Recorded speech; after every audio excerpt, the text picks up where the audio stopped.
Olá, alunos! Olá, estudantes! Sejam bem-vindos hoje para a nossa Semana SEI. Para vocês aí que estão chegando, essa semana é uma semana então de estudos intensivos, Então, por isso, a gente vai ter aí uma aula de retomada.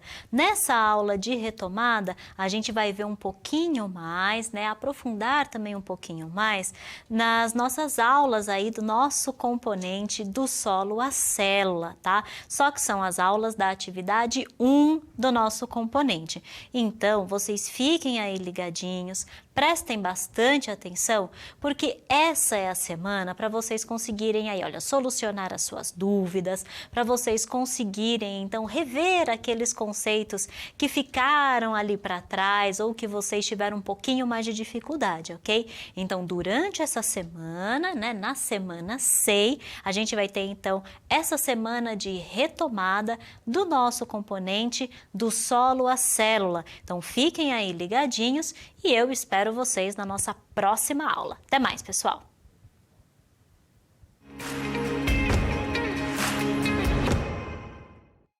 Olá, alunos! Olá, estudantes! Sejam todos muito bem-vindos para mais uma aula agora do nosso componente do solo à célula. Hoje, então, a gente vai dar continuidade, então, ao nosso componente. Na verdade, a gente está aí, praticamente encerrando o nosso componente, então segue aí na tela para vocês o título da nossa aula de hoje. Tá aí para vocês, relembrar é viver. Então, a gente vai, começar aí a sistematização do nosso componente do solo à célula. E aí, vocês já sabem, o aprofundamento ali, olha, é a cultura do solo do campo à cidade, a unidade curricular é o indivíduo e o ambiente. Eu sou a professora Priscila, que acompanho, então, vocês nessa aula de hoje. E também, junto comigo, está aqui o professor que iniciou esse componente e a gente hoje vai fazer um arremate final, digamos assim, Professor Guerreiro, seja muito bem-vindo. Obrigado, Priscila, pelo convite.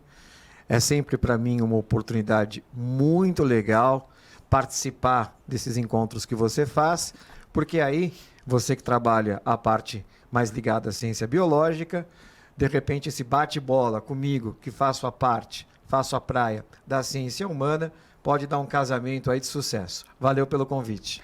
Muito obrigada. E aí, a gente sempre faz uma parceria sempre muito bacana, E aí, gente, vamos então ver um pouquinho a respeito das habilidades, Então, na aula de hoje, a gente vai ver um pouquinho aí, olha, a respeito da parte de sistematização. Então, a gente vai selecionar e sistematizar com base em estudos ou pesquisas. Então, lembrem-se que o nosso componente, ele é regido pela questão da iniciação científica. Então, o principal eixo estruturante está ligado à iniciação científica. E essa habilidade tem tudo a ver com o que a gente faz, com a parte de iniciação científica, com a parte de pesquisa. Então, essa habilidade, ela estará bem presente aí no nosso componente. E aí, gente, a habilidade aí, olha, da formação, geral básica, a habilidade aí do currículo paulista está em interpretar textos de divulgação científica, ou seja, a gente sempre aí vai estar falando a respeito, então, de textos de divulgação científica ou qualquer outro material de divulgação científica. Também estaremos aí muito juntos com a questão aí da iniciação científica. Então, esse eixo estruturante vai estar muito presente, assim como as habilidades que o correspondem. O objetivo da nossa aula, então, será discutir, por meio aí, de uma rotação por estação, a composição do nosso corpo. Então, na verdade, gente, olha só, a gente vai mostrar aí algumas possibilidades, Então, a gente vai apresentar aí alguns caminhos dentro dessa rotação por estação, Então, como que a gente pode, então, desenvolver e trabalhar um pouco mais os nossos temas? A gente vai fazer, então, uma retomada de tudo o que a gente viu até agora, e aí a gente vai fazer isso por diferentes meios e diferentes materiais, Então, vocês vão perceber aí que por meio de diferentes formas e diferentes materiais, a gente vai, na verdade, discutir um pouquinho mais a respeito, então, do nosso conteúdo, da nossa temática, que é a composição do nosso corpo. E aí, gente, vamos então, antes de mais nada, relembrar um pouquinho a nossa última aula, né? Na nossa última aula, então, a gente falou um pouco mais aí a respeito da agricultura. Então, a gente viu essa questão do início da civilização e a gente viu também que com a agricultura houve, primeiramente, um declínio da deriva populacional e também da saúde de maneira geral, mas também houve, né, uma coisa interessante que foi, olha, o desenvolvimento do sabor e do odor e também a questão do alimento sendo cultivado aí para o ano inteiro. Isso foi o que a gente abordou, então, nas nossas últimas aulas. E aí eu levanto justamente aí, olha, né, o Guerreiro, essa questão que a gente vai abordar também, né, que a gente vai abordar dentro da nossa aula de hoje, a questão da composição do nosso corpo, né, que a gente então falasse um pouquinho mais a respeito dessa questão também da agricultura, né, como que isso se inseriu então no nosso meio, principalmente na questão então da evolução da alimentação, né? Essa é uma pergunta relativamente complexa, porque uma questão que se faz muito é como que a civilização surgiu. E a civilização surgiu em tempos diferentes, em espaços diferentes. Foi um tempo aqui no continente americano, foi outro tempo ali no extremo oriente, foi outro tempo na região do Oriente Médio, né? Onde a gente tem a Mesopotâmia, ou na África com o Egito, e foi também em outro tempo, por exemplo, na Europa. O que a gente pode colocar aqui de uma forma clássica é que nós temos alguns fatores. O primeiro deles é que, para ser civilização, você tem que ter um código escrito. Uhum. Para ser civilização, você tem que ter um governo institucionalizado. E para ser civilização, você tem que trocar aldeias por cidades. Agora, a tua pergunta ela vem de encontro ao seguinte: o que é que proporcionou o homem a desenvolver uma tecnologia extremamente sofisticada, que enquanto indivíduos a gente só vai se aprimorar por volta dos 6 anos, que é a escrita, a alvenaria, que vai dar origem às cidades. A alvenaria, para quem não lembra, são materiais muito mais sólidos para a construção das edificações. E a questão de um governo, né, que vai reger e normatizar uma sociedade que está ficando complexa. O que determinou isso foi a invenção da agricultura. É por isso que a invenção da agricultura ela é tão importante, mas tão importante, que ela faz a fronteira entre o Neolítico, que é a última fase da pré-história, da forma clássica como a gente estuda, para aquilo que a gente chama história. Então, história nada mais é do que a civilização. E a agricultura ela foi fundamental para isso. Respondendo rapidinho a sua segunda pergunta, como que o homem vai desenvolver isso, que é a agricultura? O homem, antes da agricultura, ele era coletor e caçador. De modo que isso determinava, evidentemente, ao nomadismo. Claro. Porque você esgota suas fontes de recursos num determinado local e tem que ir para outro local. E aí o que acontece?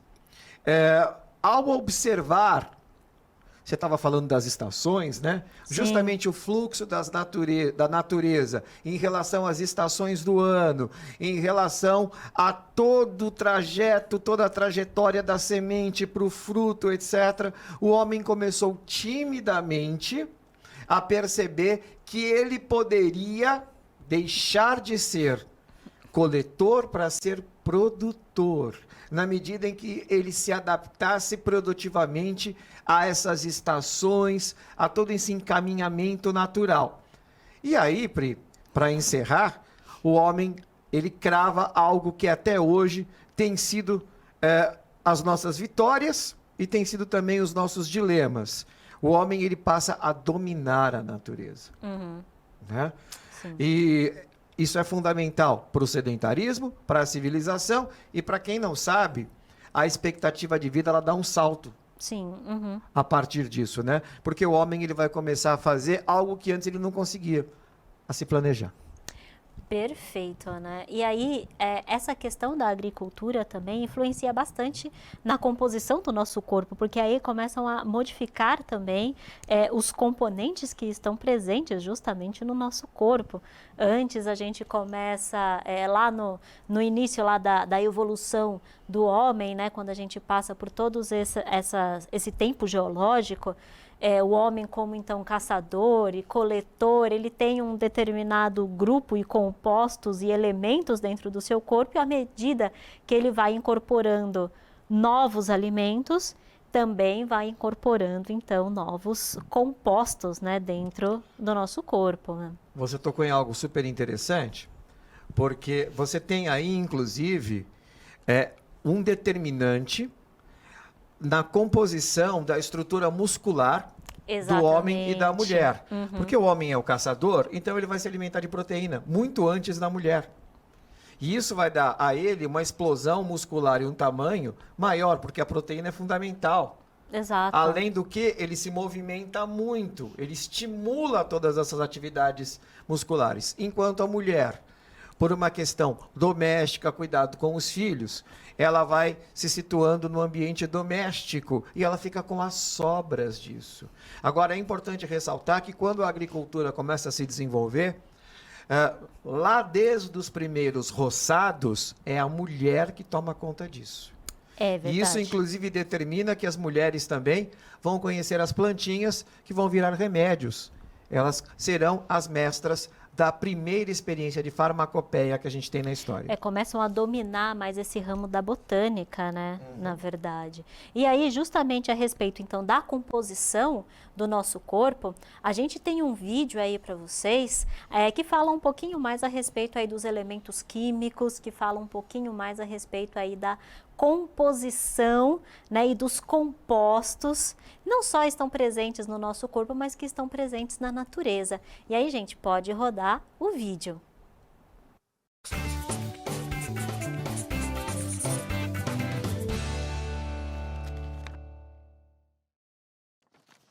Fala galera, tudo certinho com vocês? Eu sou o Diego Gomes, monitor de Química aqui no Descomplica, e esse Quer Que Desenhe traz um resumo sobre elementos químicos, assunto essencial para começar a falar sobre qualquer outra matéria da química. Então já gruda nesse vídeo para não perder nenhum segundo, porque esse conteúdo com certeza vai aparecer na sua prova. Mas antes da gente começar, não se esqueça de se inscrever no canal, deixar o seu like e ativar o sininho. Dessa forma, o YouTube te avisa quando mais vídeos como esse forem ao ar. Também deixamos um link na descrição para assinar o Descomplica e ter acesso ao curso completo, preparação com todas as aulas, materiais e exercícios para mandar bem no Enem e em qualquer outro vestibular. E claro, o mapa mental do vídeo de hoje está disponível para download no link da descrição. Recado dado, partiu o conteúdo. A química é uma ciência que estuda a transformação da matéria, e os elementos químicos estão presentes em nosso dia a dia o tempo todo. Mas como definimos o que é um elemento químico? Gente, elemento químico é um conjunto de átomos de mesmo número atômico. Lembre-se que um átomo apresenta duas regiões: o núcleo, carregado positivamente, onde encontramos os prótons e os nêutrons, e uma região mais externa, carregada negativamente, onde encontramos os elétrons, chamada de eletrosfera. E agora, o que seria um número atômico? Quando pensamos em número de prótons no núcleo de um átomo, nós precisamos perceber que essa quantidade de prótons diferencia os átomos. Se pegarmos, por exemplo, um átomo que apresenta apenas um próton em seu núcleo, podemos afirmar que ele é o átomo de hidrogênio, por exemplo. Agora, se tivermos um átomo com 8 prótons em seu núcleo, ele com certeza é o oxigênio. Sendo assim, nós podemos afirmar que esse número de prótons no núcleo é uma identidade para aquele átomo, e nós damos a ele o nome de, isso mesmo, número atômico, representado pela letra Z. Agora, nós podemos compreender que, quando temos uma união de átomos com o mesmo número atômico, nós teremos um elemento químico. Para exemplificar, pense numa uva como sendo um átomo e um cacho de uva como sendo um elemento químico. Tudo certo até aqui? Agora, nós vamos falar sobre eles, os protagonistas da química e o nome deste vídeo, os elementos químicos. Eles podem ser encontrados na também muito famosa tabela periódica. Atualmente, nós temos catalogados 118 elementos químicos, distribuídos dentro da tabela periódica em ordem crescente de número atômico. Eles estão distribuídos em 7 períodos, linhas horizontais, e 18 grupos, linhas verticais. Esses elementos químicos podem ser representados de algumas maneiras. Vamos ver primeiro na tabela periódica. Essa representação pode variar de acordo com a tabela, mas fica tranquilo que normalmente ela possui uma legenda que nos ajuda bastante. Geralmente nós encontramos da seguinte forma, onde o número de cima, que sempre será inteiro, e o de menor valor é um número atômico. Então, nesse caso do alumínio, nós temos o Z valendo 13. Isso quer dizer que, para a gente, o elemento químico alumínio é formado por um conjunto de átomos de 13 prótons em seu núcleo. O outro número que está embaixo é a massa, sempre será o maior valor. No caso desse exemplo, a massa é igual a 27. Algo muito importante que nós podemos observar aqui é que o símbolo dos elementos químicos é escrito com a primeira letra sempre maiúscula e a segunda sempre letra minúscula. Já fora da tabela periódica, quando nós estamos fazendo um exercício, por exemplo, nós podemos encontrar de duas maneiras. Ou a massa entrará na esquerda em cima do símbolo do elemento ou na direita. É importante nós tomarmos o cuidado que nesse caso nós estamos usando o número de massa e não a massa atômica. Nesse caso, nós calculamos o número de massa somando o número de prótons e nêutrons. Já o número atômico a gente encontra embaixo do símbolo e à esquerda. Pegando o exemplo do alumínio, temos que o número atômico é Z igual a 13 e o número de massa é A igual a 27. Lembrando que o número de massa é calculado por A é igual a Z mais N. Então podemos afirmar que nesse exemplo nós teremos 27 é igual a 13 mais N, logo N igual a 14 nêutrons. E aí? Tudo certo? Se você ficou com alguma dúvida, manda nos comentários e se tiver alguma sugestão de matéria para os próximos Quer Que Desenhe, pode mandar também. Aproveita e se inscreve no canal para não perder os resumos que subimos aqui. Lembrando que o conteúdo completo, com curso, cronograma, planejamento de estudo, está lá no nosso site. Para assinar, é só clicar no link da descrição, onde oferecemos um super desconto. E não se esqueça de baixar o mapa mental completo e de graça. Valeu pessoal, até o próximo vídeo.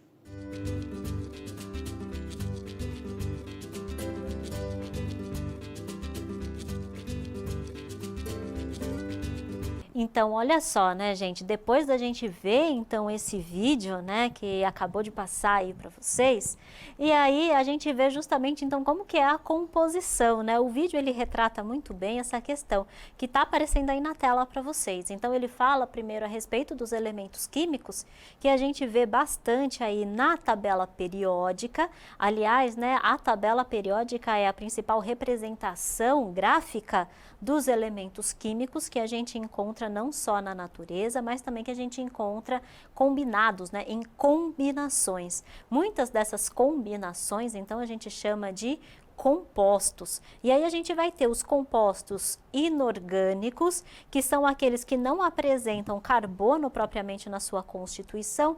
E aí, como um dos principais representantes dos compostos inorgânicos, a gente tem aí a água, né?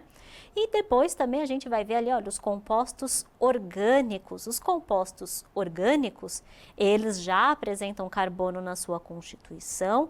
Então aí a gente vai ter um dos principais representantes, a glicose, né, que é formada aí, olha, por 6 carbonos, formada também por hidrogênio e também por oxigênio. Dentro dos compostos orgânicos, vocês vão ver que tem ali uma divisão entre compostos naturais, que são aqueles que são encontrados naturalmente no nosso corpo, como por exemplo os ácidos nucleicos, que fazem parte do DNA, né, e do nosso material genético. Enquanto a gente tem também os compostos orgânicos sintéticos, que apesar de terem carbono na sua composição, muitos deles são formados, né, ou foram primeiramente formados aí em laboratório, como é o caso, por exemplo, da ureia. Apesar de muitos, né, animais excretarem ureia, ela não consegue ser formada necessariamente, né, mas ela foi primeiramente formada num laboratório, e essa excreta, ela precisa de uma grande quantidade de água, na verdade, para conseguir, então, sair do nosso corpo. E aí, né, guerreiro, eu me lembro também, né, que a gente falou bastante a questão também do rei né, do rei Ricardo III, que a gente falou também bastante a respeito aí da composição dos ossos, né? Então aí a gente falou um pouquinho também a respeito aí de como que era a vida do rei, né? Só para os nossos alunos e estudantes aí relembrarem, né? Eu lembro que pelo trabalho forense que foi feito nos restos mortais, né, do rei Ricardo, a gente consegue detectar aí carências alimentares, hábitos alimentares, e a partir daí você começa a traçar possibilidades muito mais sofisticadas. Ué, e se ele come alguma coisa que na Inglaterra não existia, significa que existia comércio que trazia esse alimento de outro local, ou de que ele viajava até determinado local e consumia esse alimento. Então você tem uma amplidão de informações que faz com que a história e todo esse saber científico ligado à bioquímica, à biologia, componham aí um ambiente interdisciplinar que é bastante elucidador. E a gente falou também que o fato de terem sumido com o corpo do rei Ricardo, foi uma crise sucessória. Eles estavam num contexto de guerra civil, e era interessante para os vitoriosos dessa guerra civil que a dinastia do rei Ricardo entrasse em colapso. E uma dinastia entra em colapso quando o rei some. Né? E aí nessa ausência do corpo do rei, que depois se descobriu séculos mais tarde que estava no estacionamento, exatamente, né? Abriu a possibilidade da família Lancaster, que foi a vitoriosa na Guerra Civil, indicar a família Tudor, né, como os grandes monarcas da Inglaterra. Então, olha só, né? Como, por exemplo, essa questão, né? Primeiro, da análise dos restos mortais, né?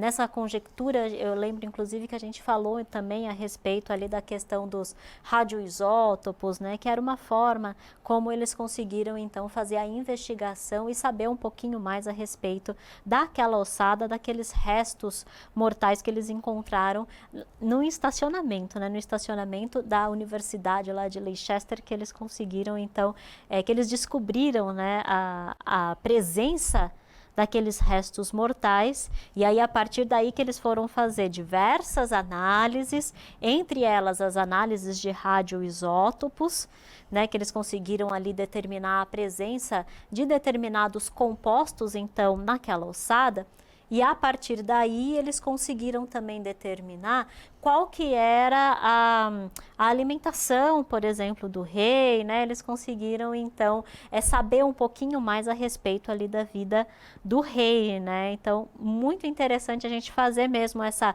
retomada desse conteúdo e fazer essa ligação com a questão histórica, né, mesmo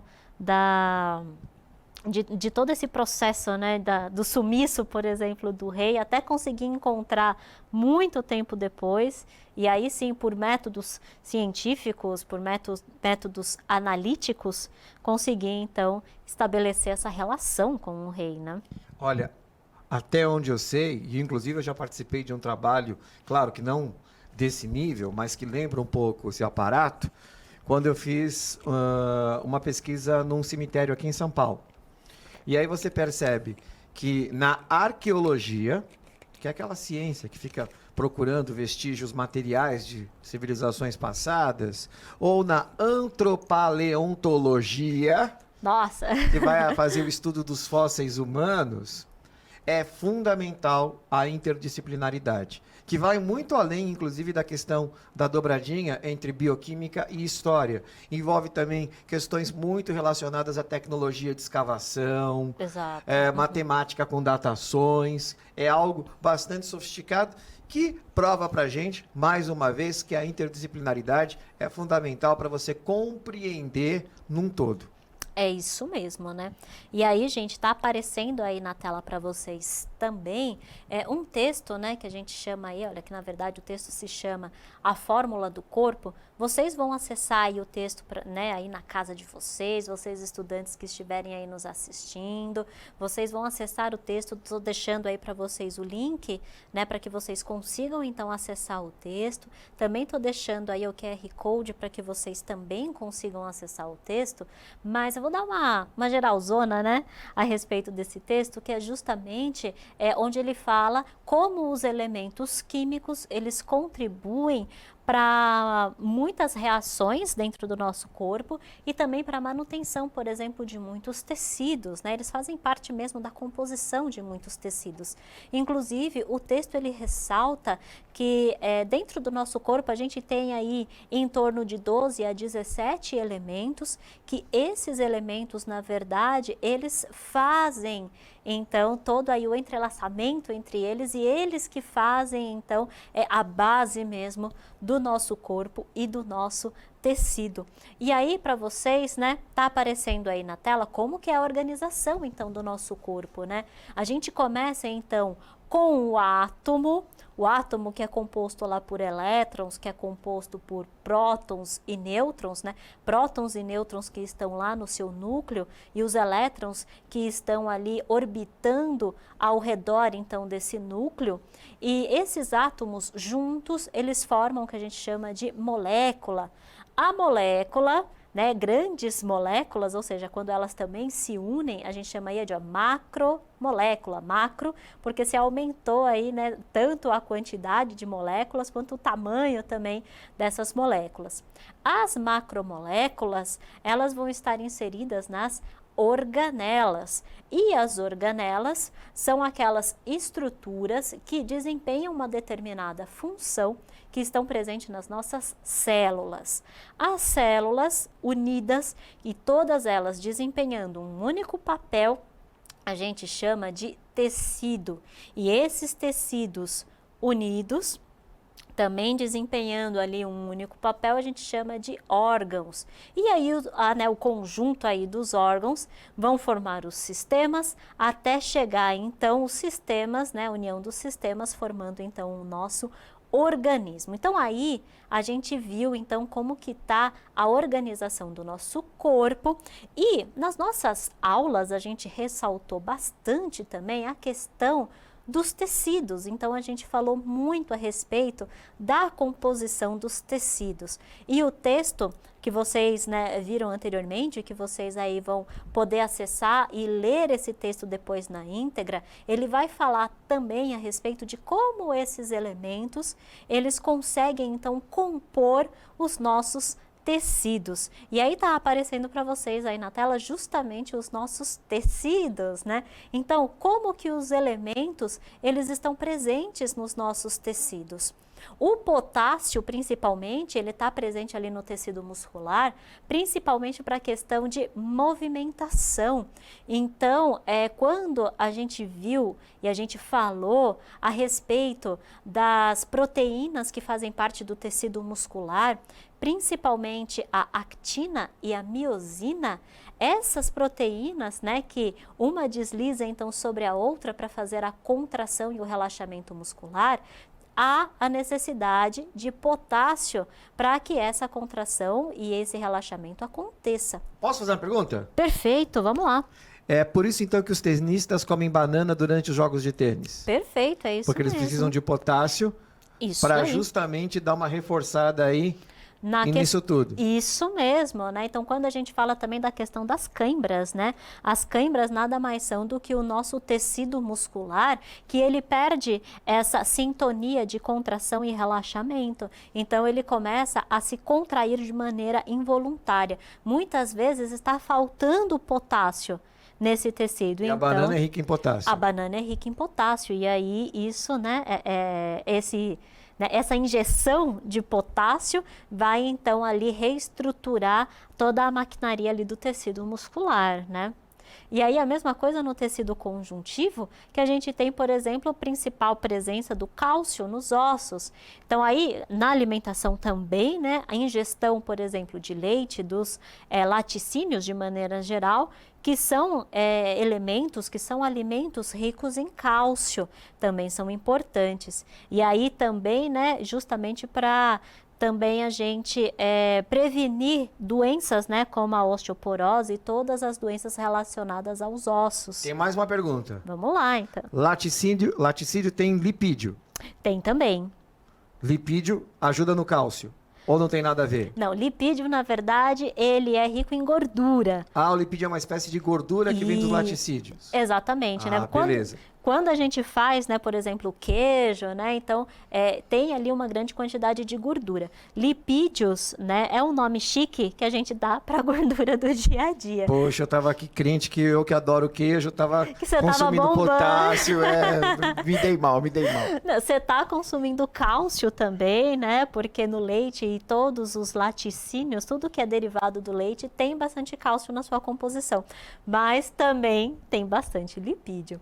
E aí a gente vê o selênio, por exemplo, ele é um grande defensor, né? Ele combate o nosso corpo dos radicais livres. Os radicais livres, então, são aqueles elementos que eles promovem o que a gente chama de oxidação dos nossos tecidos, né, e das nossas células. Isso faz você envelhecer. Isso faz você envelhecer. Então, olha, consumir ali, olha, castanha do Pará, que é rico em selênio, por exemplo, seria uma forma de você combater os radicais livres. E aí, então, não que você vai parar no tempo, né, mas você vai conseguir aí se tornar...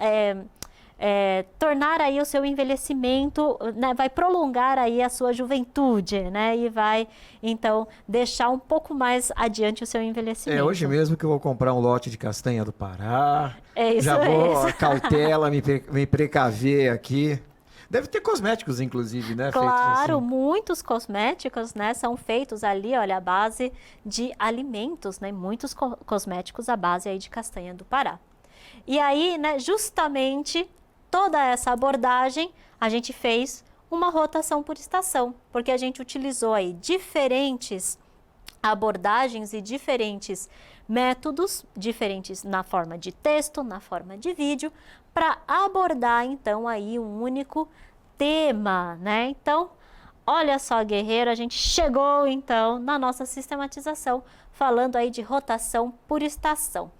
Estamos encerrando por aqui, guerreiro, suas últimas contribuições aí para o povo. Quero dizer que é muito legal trabalhar com você e a gente espera aí poder fazer parte de novos trabalhos, porque essa interdisciplinaridade é bem legal.